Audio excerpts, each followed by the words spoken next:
No, ono to vyzerá, že tie videá na to, kde nadávam Volvo, robím proste, že na to chcem nadávať. Ale ono to nie je tak. Ono to je tak, že ono mi to dáva tú možnosť nadávať. Dáme si počítač jazdy, hej. Dáme si trasa 1 je, čo si nulujem po každom tankovaní.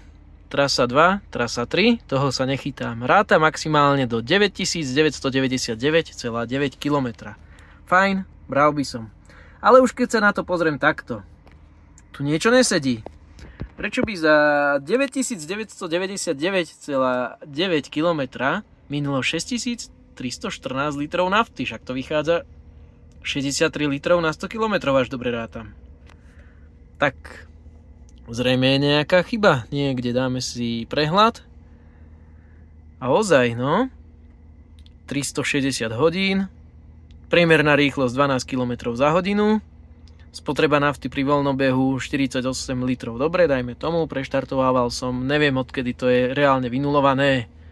Ty zaostri. A ideme na to.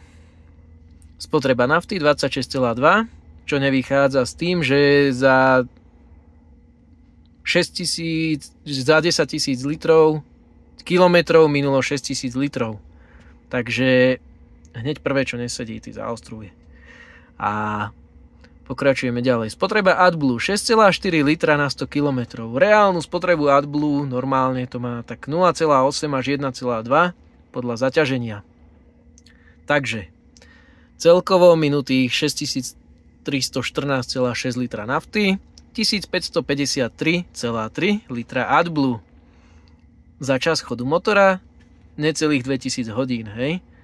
Z toho trvanie jazdy 360 hodín, podobné veci. Proste reset poslednej jazdy vyzerá, že ani nebol. Či som to resetoval ja, už si nepamätám. Spotreba nafty na voľnobeh 48, neviem, môže byť, neviem za akú dobu to je, ale proste furt mi to pripadá tak, že ten software pre Volvo, toto konkrétne, robili, ja neviem, asi deti v Indii počas krúžku programovania po škole, alebo netuším, ale sú tu proste také chyby, už som ich kopec ponahrával, ale akože fakt nechápem, že taký zlý software to má. Ako mne by bolo absolútne jedno, že či to auto funguje alebo nie, ale pracujem s ním. A jak má potom reálne fungovať s niečím, čo nefunguje? Proste je tu nefunkčný software. A toto je jedna z mnohých chýb. Vyhadzuje jazdné asistenty, všelijaké somariny, proste človek, však robil som aj o tom video. Večer odstavím, zasvietím si tu na svetlo, hej, svieti, idem zhasnúť. A nechce zhasnúť, stále proste svieti. Vzadu nad postelou som chcel zhasnúť, nezhaslo. Proste svietilo. Musel som baterky vypnúť. A takých somarín je plné auto.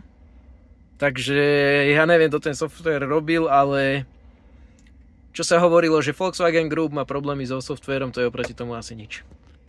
Mám 4 Octaviu, tá so softwarom nemá žiadny problém.